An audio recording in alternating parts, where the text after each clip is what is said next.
Lucas, capítulo 9, versículo 57 a seguir, diz assim: Quando ia pelo caminho, um homem lhe disse: Eu te seguirei onde quer que fores. Jesus lhe respondeu: As raposas têm tocas, as aves têm ninhos, mas o Filho do Homem não tem onde descansar a cabeça. E disse a outro: Segue-me. Mas ele respondeu: Permita que eu primeiro vá sepultar meus pais. Jesus lhe respondeu: Deixa os mortos sepultarem os seus mortos, tu, porém, vai e anuncia o reino de Deus. E outro disse: Senhor, eu te seguirei, mas deixa-me primeiro despedir-me dos da minha família. Jesus, porém, respondeu-lhe: Ninguém que põe a mão no arado e olhe para trás é apto para o reino de Deus. Podem se assentar. Vamos falar hoje sobre esse tema que foi colocado para vocês. A gente poderia falar de requisitos básicos do segmento do discipulado. Antes, gostaria de compartilhar uma coisa que tem acontecido com a gente. Você já teve problema com a companhia telefônica? Já teve? Alguma vez você teve que ligar para cancelar algum produto? Eu e a Silvana tivemos recentemente alguns problemas com a companhia telefônica, que fez com que a gente se sentisse enganado, né? Você já tentou ligar, já lá no atendimento ali, para tentar cancelar aquele produto que você não quer mais, né? A gente teve essa experiência esses dias e não foi entre as melhores que a gente teve, né? E é interessante, gente, que quando a gente vai ligar para adquirir o produto, aí é diferente, não é? Eu tive essa experiência também, que a gente tentou cancelar uma vez, cancelou, foi para outra companhia. E aí, ao adquirir o produto, mas é fácil demais, logo que você liga é atendido e é tratado muito bem, né? Então, nós contratamos, e eu tive uma experiência uma vez assim, que eu vi um produto que me agradou muito, tinha um preço muito bom, e aí cresci os olhos. Eu falei: é esse que eu quero, esse que eu vou fazer. E aí eu já estava convencido de que aquele negócio era bom. E aí eu sempre tenho algumas perguntas, né? Quando estava fechando, eu perguntei assim: mas daqui um ano vocês já não vão querer cancelar isso, porque isso está muito bom, e daqui um ano vocês não vão querer mudar isso? Aí a moça abriu o jogo, falou: não, acho que o senhor não entendeu. O senhor não leu a letrinha de baixo. Isso é só para 3 meses. Depois de 3 meses, isso aí, o preço aumenta bem, né? Essa é a tática. É o método moderno de propaganda publicitária. E que, em resumo, é isso, né? As vantagens são colocadas em letras enormes. E as desvantagens, os efeitos colaterais, lá na nota de rodapé, ali, bem pequeno, para não ver. Uma vez eu reclamei, e eu me senti lesado, e a pessoa diz: não, mas estava no contrato, o senhor não leu? Claro que eu não li, né? Senão eu não estaria perguntando. Isso é fato, não só com esse tipo de companhia, mas faz parte dos métodos modernos de propaganda hoje.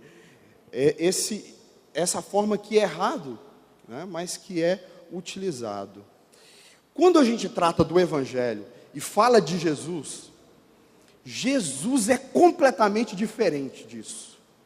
Ele nunca enganou ninguém. Jesus nunca prometeu algo e entregou outra coisa. E ele sempre foi muito sincero. ele chegava mesmo claramente a dizer, olha, se você andar comigo, você não vai ter vantagem nenhuma, perigoso você morrer. Ele falava abertamente, dizer, seguir a mim tem um preço, tem um custo. Tem uma das parábolas que ele usa, que é a parábola da torre, que ele diz que se alguém quiser, antes faça um cálculo.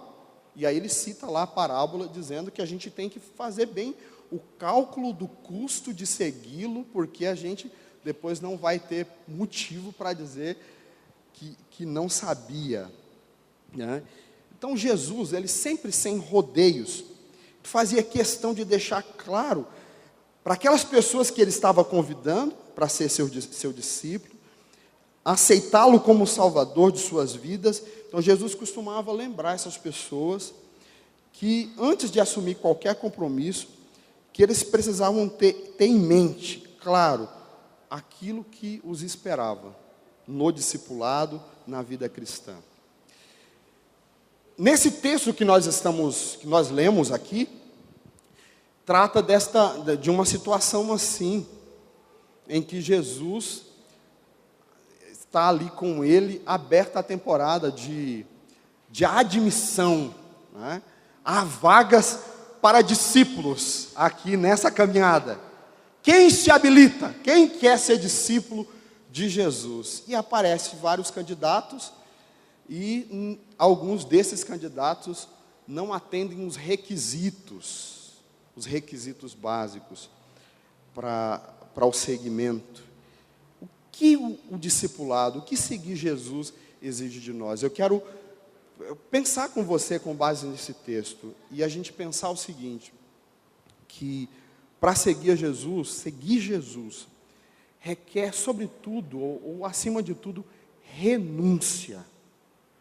Esse é um dos requisitos básicos para ser cristão de verdade, para ser um discípulo de Jesus, para entrar no discipulado. Ele começa o texto dizendo que um certo homem se aproxima dele, e esse homem se oferece, se coloca dizendo, Senhor, eu te seguirei por onde você for. Onde você caminhar, eu estarei contigo. E eu vejo aqui uma proposta admirável. Só nos causa uma estranheza a reação de Jesus, porque é aparentemente abrupta, até áspera. Quando Jesus, em seguida, diz isso, ele diz que as raposas têm lá suas covas, os pássaros têm os seus ninhos para descansar, mas o Filho do Homem não tem nem onde reclinar a cabeça. Ele solta essa frase. E é interessante, quando a gente pensa sobre isso, o que quer dizer essa fala de Jesus tão forte? Quando ele usa, por exemplo, a expressão Filho do Homem. Para nós hoje isso não faz tanto sentido, mas para aquele contexto, essa era uma expressão messiânica, que mostrava quem ele era. É curioso que na Bíblia, no Novo Testamento, sobretudo nos Evangelhos, há 81 vezes que essa expressão aparece. Dessas 81, 80 vezes é o próprio Jesus falando dele mesmo, dizendo que ele é o Filho do Homem. E o que significa essa expressão? O que representava para aquela época? Era uma expressão messiânica, mas era uma conotação de alguém que era muito importante e poderoso. Seria, nos termos de hoje, alguém como fosse um general, mas não um general qualquer, um general de exército, mas um general que foi para a batalha e que é vencedor, um general vitorioso, que há de conquistar, que há de libertar. Então, o Filho do Homem, para os judeus, exatamente porque no período interbíblico eles tiveram uma formatação da sua consciência sobre o Messias, um pouco diferente do que a Bíblia diz. Então, eles aguardavam um Messias assim, cheio de poder, de glória, um ser magnífico, poderoso.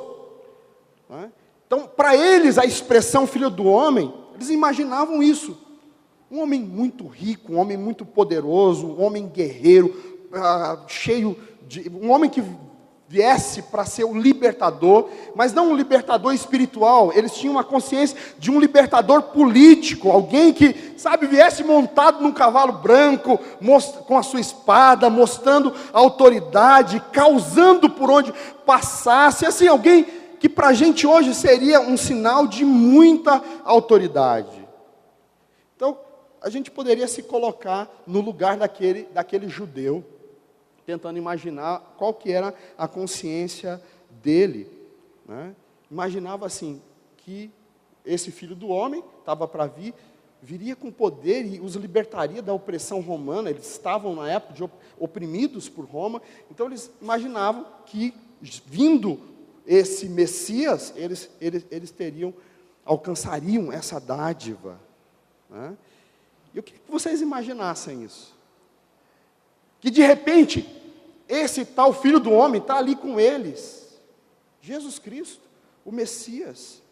Não só isso, ele prova que é o Filho do Homem. Ele faz milagres. Ele mostra que tem autoridade, que tem poder. Ele expulsa demônios. E aí eles reacendem. Diz, olha, ele é o cara, ele é aquele que nós estávamos esperando. Daqui a pouco ele vai se levantar. Ele não se levantou ainda, mas daqui a pouco ele vai se levantar e vai derrubar César e vai nos libertar. Então é essa a ideia, é com base nessa consciência de Filho do Homem, que esse senhor, esse jovem, chega e diz o seguinte: eu vou te seguir. Está do lado de um cara poderoso, de uma pessoa poderosa dessa, né? Como na consciência, desse ser, desse Senhor tão poderoso, até eu, né? Quem não diria? E é nessa consciência que ele diz isso: eu te seguirei por onde você for. Mas ele não tinha ideia do que ele estava falando. Ele estava ali apenas deslumbrado, encantado, com uma imagem formada sobre Jesus. E é curioso que esse homem se oferece voluntariamente para seguir, né? E quando Jesus diz para ele que o Filho do Homem não tem nem onde reclinar a cabeça, nitidamente o texto nos mostra que esse homem silenciou. Ele ficou decepcionado. Como assim? O Filho do Homem que não tem onde morar? O Filho do Homem que general é esse? Eu esperava alguém poderoso, grandioso, mas esse homem simples e que diz que não tem onde nem reclinar, isso não faz sentido para aquilo que nós estamos esperando, né? Então, quando esse homem aproxima de Jesus, é importante a gente perceber que ele está chegando para Jesus sem ter a consciência de quem é Jesus. Ele está fazendo uma promessa que ele não sabe o significado dessa promessa, né? E aí eu fico imaginando a desilusão, a frustração que aquele homem estava sentindo agora, ali sem saber o que dizer, sem saber o que falar. Eu fui olhar no texto paralelo, que é o texto lá de Mateus. Mateus, no capítulo 8, 19. Lá o texto diz claramente que ele era um escriba, né? Ele era um homem que tinha uma posição alta na sociedade. E aí por que Jesus disse para ele: olha, o Filho do Homem não tem nem onde reclinar a cabeça, não tem casa, né? Porque se ele é um escriba, é bem provável que esse homem era acostumado com um lar confortável, com uma boa vida. E ao começar a seguir Jesus, é possível que ele tivesse que abrir mão, na verdade, ele teria que abrir mão disso. Certamente, como os outros discípulos, ele seria perseguido por onde fosse. E aí, o texto que foi lido aqui pela diaconisa Kátia no início do culto, vou ler na linguagem de hoje, que é Lucas 9, o versículo 23 a seguir, que diz assim: se alguém quer ser meu seguidor, esqueça seus próprios interesses, esteja pronto a cada dia para morrer como eu vou morrer e me acompanhar. Pois quem põe os seus interesses em primeiro lugar, nunca terá a vida verdadeira. Quem esquece a si mesmo por minha causa, esse terá a vida verdadeira. Olha, é importante a gente pensar aqui. Estou falando que era necessário renúncia, e aquele homem não estava compreendendo que Jesus exige isso da gente. Aparentemente ele estava disposto, de fato, a seguir Jesus, a andar com Jesus, estava cheio de boa intenção, mas Jesus se apresenta para ele e abre o jogo para ele. Jesus não queria iludir esse homem com promessas de riqueza, com, fortuna, com prazeres, com posição. E ele queria que aquele homem tomasse uma decisão, não precipitada, mas uma decisão acertada. Por que Jesus reagiu desse modo com aquele homem? O contexto já mostra para a gente aqui. Mas, sobretudo, porque Jesus conhece a intenção do coração humano. Sabe o que passa? Jesus sabe o que estava passando no coração daquele homem. Ele estava seguindo, ou tentando seguir Jesus com interesses. Talvez um interesse de posição. Ele imaginava que ele seria um rei vitorioso no sentido bélico, no sentido político. Então é possível que ele esperasse uma posição, riqueza, interesses materiais ao seguir Jesus. E Jesus abriu o jogo para eles. Não é assim. Se você está pensando isso, você está enganado. Me seguir exige renúncia, entrega, e é isso que você precisa fazer em relação a me seguir. O discipulado tem o seu preço. Irmão, seria muito bom que essa palavra fosse lida, fosse relembrada em algumas igrejas evangélicas do nosso tempo, templos e igrejas evangélicas, muitos pregadores que iludem os seus ouvintes com pregações enganosas, com promessas de riquezas, com, artimanhas emocionais, prometendo sucesso. Aquela promessa, pare de sofrer. Né?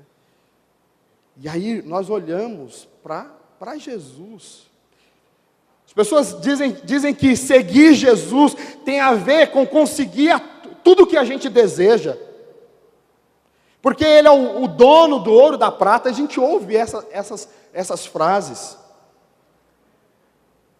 Enquanto dizem que seguir Jesus é conquistar tudo aquilo que nós desejamos, Jesus diz que seguir a Ele é abrir mão dos nossos desejos, para que a gente possa experimentar a boa, perfeita e agradável vontade dEle para a nossa vida.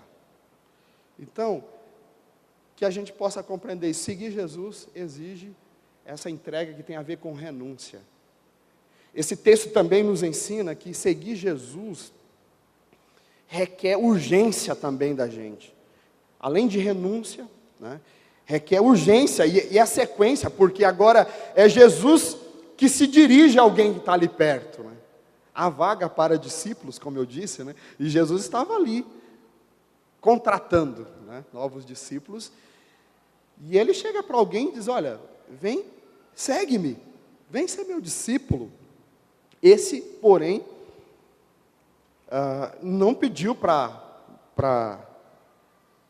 não fez como o outro, que parecia não estar exigindo nada, mas ele faz uma exigência. Ele diz, Senhor, permita eu ir primeiro sepultar o meu pai. É curioso isso aqui, tem algumas coisas para a gente aprender nessa palavra. Primeiro Jesus dá uma ordem, é um imperativo, segue-me. E quando Jesus deu essa ordem para outras pessoas, outros personagens bíblicos, por exemplo, Pedro, no capítulo 5 de Lucas, porque nós estamos lendo Lucas aqui, tem essa mesma ideia do chamamento para o discipulado. O capítulo 5, quando Jesus disse para Pedro, Tiago, João, diz, vem, segue-me, diz a Bíblia que imediatamente eles deixaram as redes e começaram a seguir Jesus. Mas esse homem, ao invés de imediatamente dizer isso, ele solta essa frase, Senhor, permita que eu vá sepultar o meu pai. Eu quis entender o que é isso, E tem algumas pessoas que explicam que é possível que ele tivesse com alguém morto na família, e aí tem alguém que explica nesse sentido. Mas o mais certo para a gente entender essa expressão é que isso aqui era um costume judaico, na verdade uma prática da lei de Moisés, em que sobre os filhos pesava a obrigação de cuidar dos pais até que eles morressem. E aí, essa ideia, deixa eu sepultar o meu pai. E é até uma coisa bonita, é uma coisa da lei, está tudo certo. Mas, na verdade, esse cidadão está usando isso como desculpa. Ele está dizendo, Senhor, eu estou disposto a ti, eu vou te seguir sim, mas eu não posso agora. Eu tenho alguns compromissos ainda, e um dos compromissos é cuidar do meu pai, da minha mãe. Ele está dizendo, olha, eu estou disposto a te seguir, mas somente depois que meus pais morrerem. Então ele está adiando esse compromisso. Dizendo, não vou agora, um dia eu vou. Um dia eu vou para a igreja, um dia eu vou seguir Jesus, um dia eu vou levar Cristo a sério, um dia eu me dedico mais. Ainda eu tenho algumas coisas para conquistar, a ideia é essa. Né? E aí, ele não está entendendo que seguir Jesus exige de nós a questão da urgência, que a gente não tem tempo a perder, e pessoas que adiam o ato de seguir Jesus, acabam perdendo a vida sem ter a salvação. Né? E é o que Jesus está ensinando.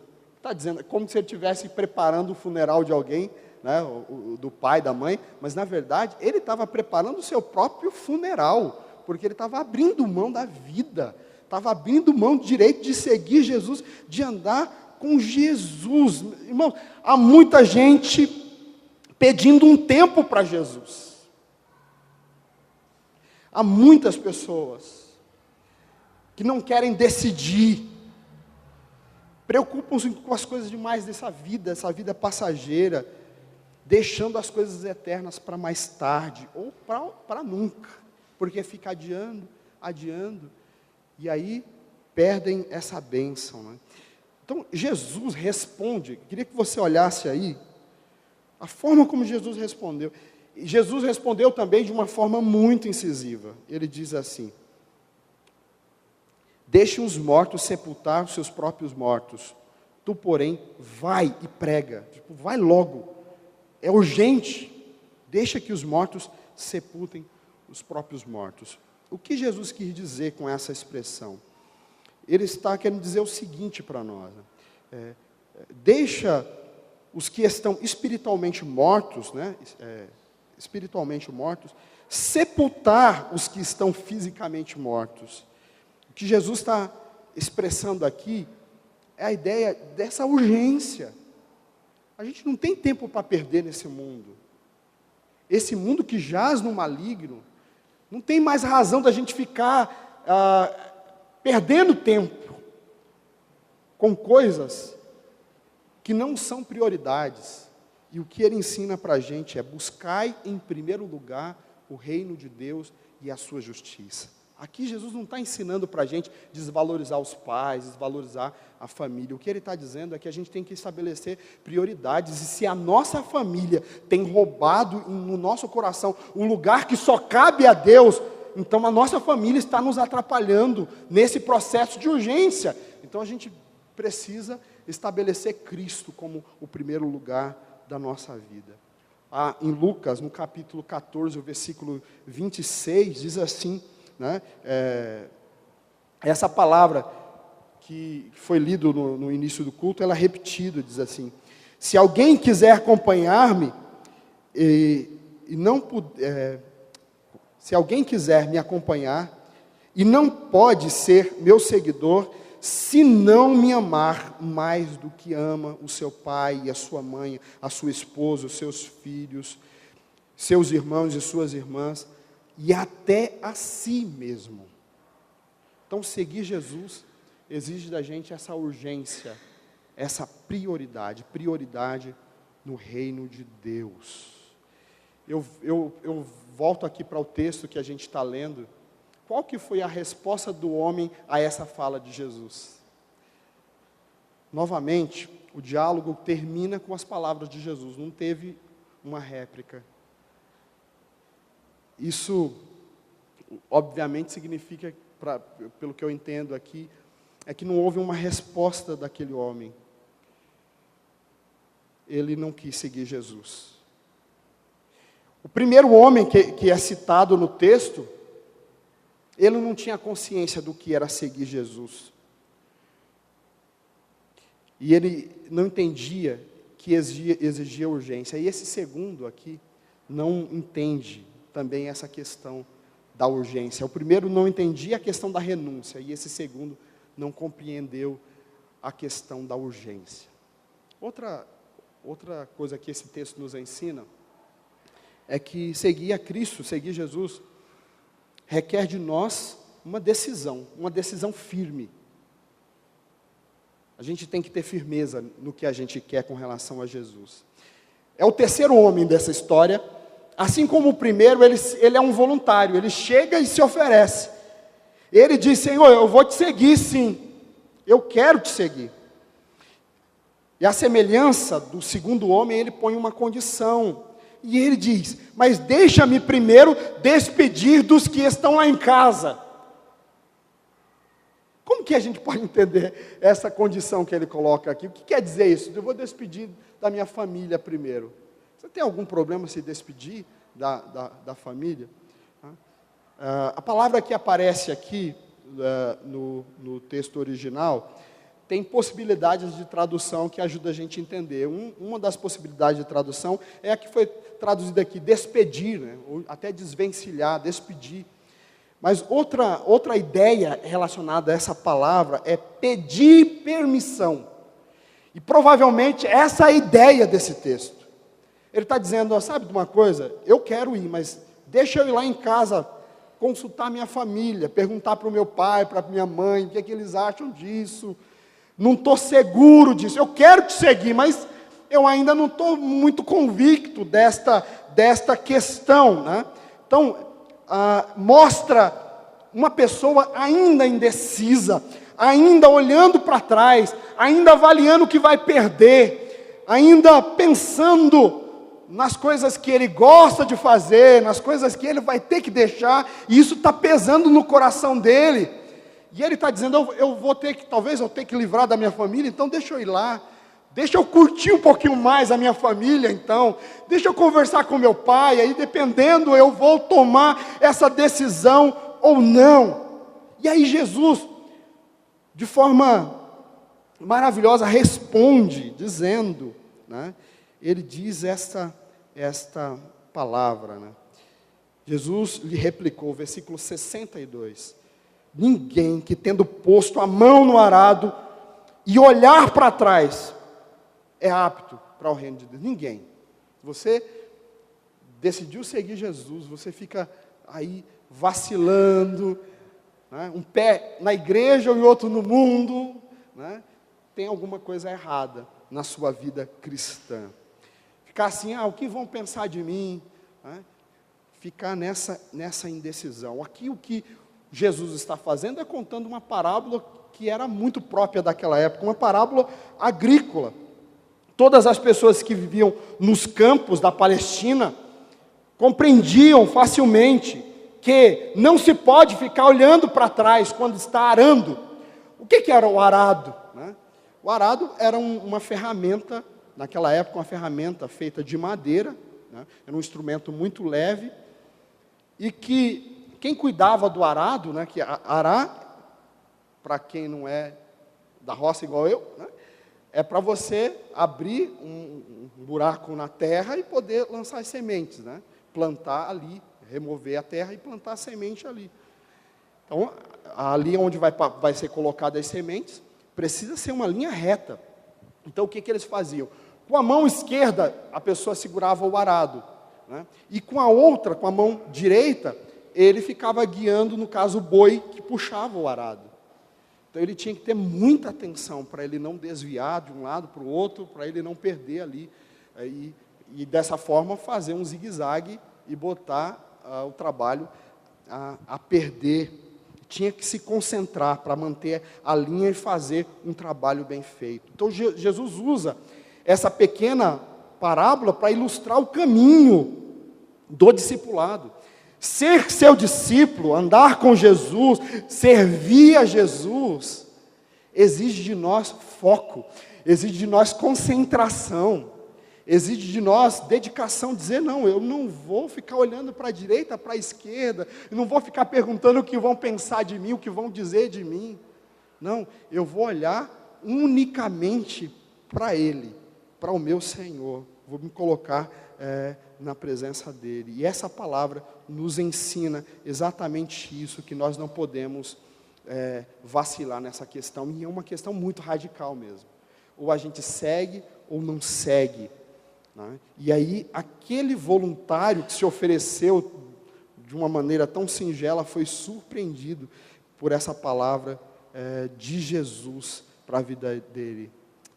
Ele não está pedindo aqui para despedir dos pais, ele não está pedindo aqui para enterrar o pai que vai morrer, né? Mas também ele não pode se despedir, né? Nesse sentido de, ou melhor, deixa eu colocar, ele não está pedindo aqui para enterrar os pais, né? E aí ele pode dizer assim, então eu não posso me despedir nem dos meus pais. Não é isso que Jesus está dizendo. Ele está dizendo que isso não pode tirar o foco dele, ele precisa estar completamente concentrado em Jesus. E a ideia aqui de que ele estava com dúvida, ele estava ainda pensando, e Jesus está dizendo que nós precisamos ser decididos em relação a seguir e andar com ele. Qual que foi a reação desse homem diante da fala dura de Jesus? Mais uma vez, foi apenas silêncio, e esse silêncio que pode aqui para nós ocultar uma multidão de pensamentos. O que aquele homem ficou pensando? O que ele ficou raciocinando diante daquela fala? Mas isso é a clássica atitude de um indeciso. A pessoa que não tem escolha própria, que precisa da opinião alheia para fazer uma escolha. Não há nada de errado em pedir opinião para as pessoas. Não há nada.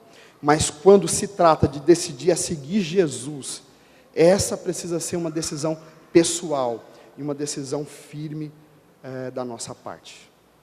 Amém, irmãos? Essa palavra fala de um convite que Jesus nos faz para andarmos com Ele. Quando Jesus estava concluindo o seu ministério na terra, ele contou algumas parábolas sobre convite. E uma dessas parábolas sobre convite foi aquela parábola de um rei que ele ia fazer uma festa para o filho, né, para o casamento do filho. E diz o texto, está lá em Mateus 22, quando Jesus está contando essa parábola, um pouco antes da sua crucificação. Ele diz que o rei então mandou um convite para as pessoas, para virem para a festa do seu filho. E as pessoas, cada um ao seu tempo, começou a arrumar desculpa. Eu também vou me casar, eu preciso fazer uma compra. E começaram a dar um monte de desculpas, de maneira que ninguém atendeu a esse convite de Jesus. Jesus fala desses convites que Ele faz para a gente. Você já parou para pensar como Jesus se sente, ou o que ele estava pensando quando ele enfatizou essas parábolas que falam sobre convite? Alguém já ignorou, alguém já desprezou um convite pessoal seu? Você convidou, você esperava que aquela pessoa fosse, e a pessoa não apareceu? Já te aconteceu isso? Isso é frustrante. Então, você pode perceber o quanto é importante um convite pessoal que você fez e que a gente faz. E Jesus faz um convite para nós. Venham a mim, todos que estão cansados e sobrecarregados. Venham aprender de mim, que sou manso e humilde de coração, e vocês encontrarão descanso para a vossa alma. Jesus faz esse convite para mim, faz esse convite a você, que você possa aceitar esse convite de Jesus na sua vida. Vamos ficar de pé? Eu quero orar com você, quero que você possa falar, ser porta-voz de Jesus, desse convite na sua vida. Você possa, no nome de Jesus, entender que seguir Jesus exige sim renúncia. Você possa na sua oração dizer: Senhor, eu sei que eu preciso renunciar alguns desejos, algumas vontades minhas. Que você possa dizer: Senhor, apesar disso, eu renuncio, eu te aceito, eu quero te seguir. Seguir Jesus exige urgência. Não sei se alguma coisa tem estado entre você e Jesus, e você tem adiado um compromisso mais forte, mais sincero com Ele na sua vida. Que você possa dizer: Senhor, eu entendi a palavra hoje, e eu quero, Senhor, me dedicar com prioridade ao Senhor. Entender exatamente essa ideia de que seguir Jesus exige de nós uma decisão. E aí você possa dizer assim: eu e minha casa serviremos ao Senhor. Eu quero andar com Jesus, eu quero servir a Jesus. Feche os seus olhos, ore ao Senhor, faça a sua oração, faça o seu compromisso com Deus. Senhor, eu te agradeço por essa palavra que a gente acabou de ler e pregar aqui, em que nós estamos falando do teu amor, da tua graça. Senhor, nós não queremos ser apenas membros dessa igreja, porque nós entendemos que não é isso que nos salva. Nós não queremos, meu Deus, ser chamados apenas de evangélicos ou sermos cristãos nominais. O nosso desejo é te seguir, ser um discípulo de Jesus, aquele que aprende os atos, as obras, aquele que aprende o estilo de vida do Mestre. Tu és o nosso Mestre. Nós queremos, meu Deus, entregar a nossa vida a Ti. O Senhor tem dado a nós um convite para te servir, para andar do teu lado, para fazer a tua vontade. E nós queremos, meu Deus, andar na tua presença, compreendendo essa renúncia. Compreendendo, Senhor Deus, que é necessário dizer não a nós mesmos.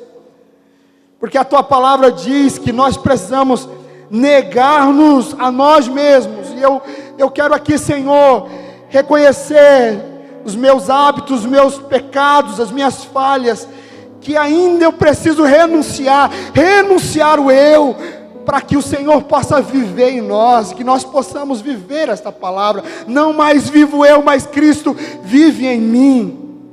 Que a gente possa compreender essa urgência, Senhor. Que nada venha nos atrapalhar de te servir.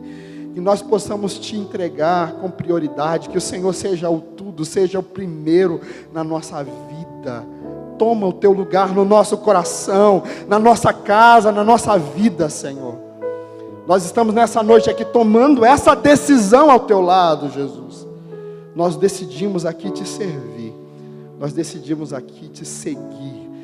Nós queremos, meu Deus, fazer a tua vontade, andar na tua presença e adorar o teu santo nome.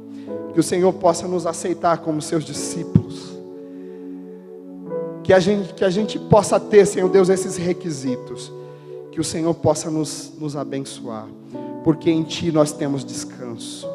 Porque em Ti nós aprendemos. Porque Tu és manso e humilde de coração. Nós te bendizemos, nós te exaltamos, Senhor, no nome de Jesus.